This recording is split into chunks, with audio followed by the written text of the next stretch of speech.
Di sini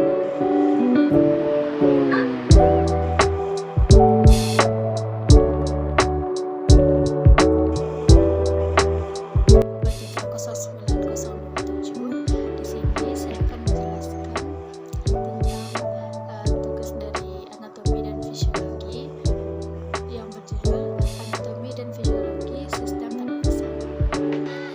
A. Anatomi sistem pernafasan. Pengertian pernafasan atau respirasi adalah suatu proses mulai dari pengambilan oksigen, pengeluaran karbohidrat, hingga penggunaan energi di dalam tubuh. Manusia dalam bernafas menghirup oksigen dalam udara bebas dan membuang karbon dioksida ke lingkungan.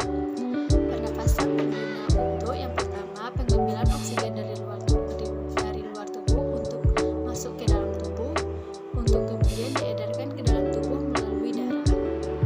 Selanjutnya akan terjadi proses pembakaran sel atau jaringan. Yang kedua, mengeluarkan karbon dioksida yang merupakan sisa dari pembakaran. Karbon dioksida dibawa oleh darah untuk kemudian dikeluarkan oleh organ pernafasan.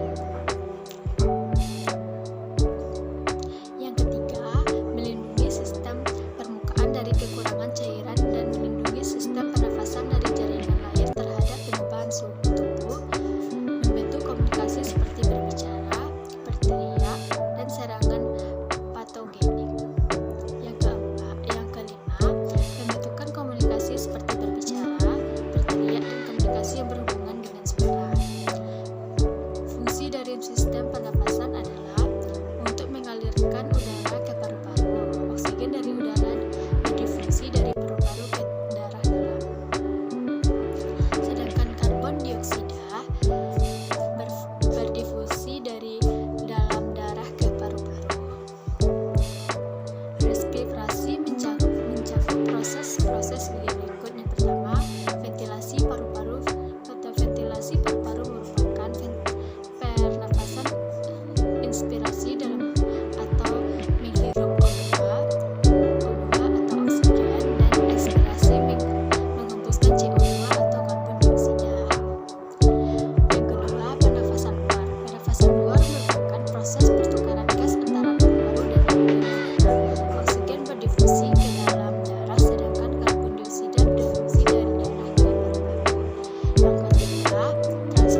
Faring adalah suatu kantong fibromuskuler yang terbentuk dari corong yang besar di bagian atas dan sempit di bagian bawah.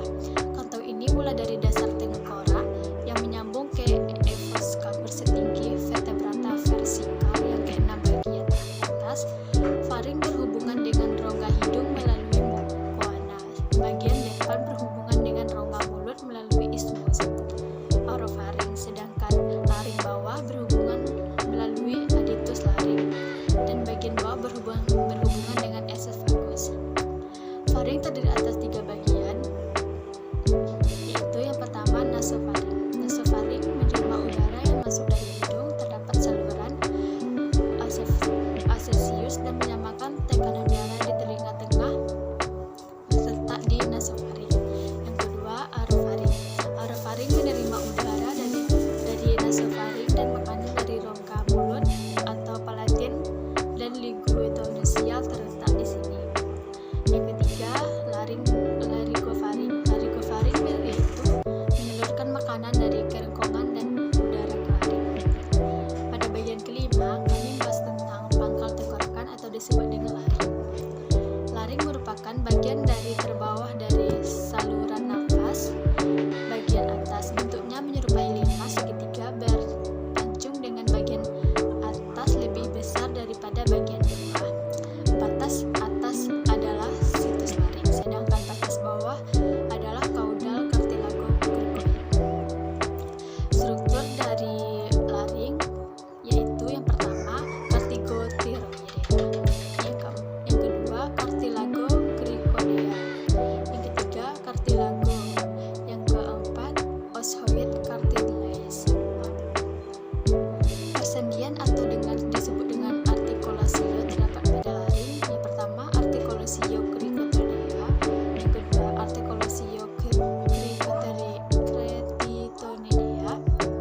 Pada laring terdapat ligamentum. Yang pertama ligamentum criconeum, yang kedua ligamentum cricotonedeum, yang ketiga ligamentum crinopharyngeum, yang keempat ligamentum virutodium,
esofagus. Bagian ketujuh, kami bahas tentang selanjutnya tentang bronkus. Bronkus merupakan lanjutan dari trakea. Ada dua buah yang terdiri dari ketinggian vertebrata thoralis yang keempat dan kelima, bronkus kanan. Lebih pendek dari lebaran, merupakan kelanjutan dari trakea yang hampir vertikal pada bronkus kiri, terdiri atas 6 sampai 8 cincin.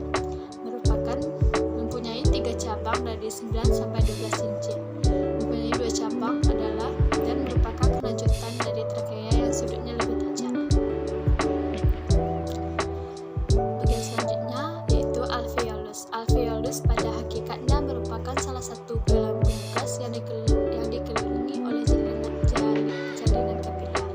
Maka batas antara cairan dan gas membentuk suatu jaringan permukaan yang cenderung mencegah pengembangan pada waktu inspirasi dan cenderung kolaps pada waktu ekspirasi. Alveolus dilapisi oleh zat lipoprotein yang dinamakan surfaktannya yang dapat mengurangi tegangan permukaan dan mengurangi resistensi terhadap pengembangan pada waktu inspirasi dan mencegah kolaps alveolus pada waktu ekspirasi. Pembentukan surfaktan oleh sel pembatas alveolus bergantung pada beberapa faktor, termasuk kematangan sel-sel alveolus dan sistem enzim biosintetik. Kecepatan pergantiannya sangat normal, ventilasi yang memadai, dan aliran darah ke dinding alveolus. Pada bagian selanjutnya yaitu paru-paru. Paru-paru merupakan organ yang atletis yang membentuk kerucut letaknya pada rongga dada atau toraks. Kedua paru-paru terpisah oleh mediastinum central yang berisikan jantung, beberapa pembuluh darah besar setiap darah. Paru-paru mempunyai pembuluh darah besar, yaitu bagian atas paru-paru dan basis pembuluh darah paru-paru dan bronkia. Saraf dan pembuluh limfe memasuki setiap paru-paru pada bagian hilux dan membentuk akar-akar. Paru-paru kanan lebih besar daripada paru-paru kiri. Dibagian menjadi 3 lobus oleh visura interboreis. Paru-paru kiri menjadi 2 lobus. Paru-paru kanan terdiri atas 3 gelambir atau disebut dengan lobus, yaitu lobus superior, yang kedua lobus medium, dan 3 lobus inferior. Pada paru-paru kiri terdiri atas 2 lobus, yang pertama lobus superior dan lobus inferior. Paru-paru diselimuti oleh suatu selaput darah Paru-paru diselimuti oleh suatu selaput paru-paru yang disebut dengan pleura. Pleura adalah membran serosa yang halus dan membentuk suatu kantong pleura. Pleura terdiri atas 2 lapisan, yaitu yang pertama lapisan permukaan atau disebut parietalis, yaitu yakni lapisan yang langsung berhubungan dengan paru-paru dan memisahkan lobus dengan paru-paru. Yang kedua, lapisan pleura visceralis, yaitu pleura yang berhubungan dengan basis endothoriska, yaitu permukaan dalam dari dinding toraks. Selanjutnya yaitu fisiologi pernafasan, merupakan pertukaran oksigen dari karbon dioksida yang terjadi pada paru-paru. Pernafasan melalui paru-paru atau pernafasan eksternal, oksigen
oksigen dan karbon dioksida melintasi membran alveolus